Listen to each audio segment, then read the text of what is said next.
আজকে আমি তৈরি করব ডিমের ডেজার্ট। ডিম দিয়ে এই ডেজার্টটি তৈরি করতে হয়। প্রথমে একটি মগে নিয়ে নিচ্ছি 4টি ডিম। একই সাইজের 4টি ডিম নিয়েছি।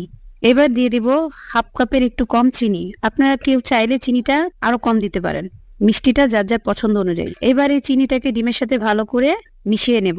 এবার দিয়ে দিব 1 চামচের মতো ভ্যানিলা এসেন্স। এবার এটাকে ভালো করে একটু মিশিয়ে নেব।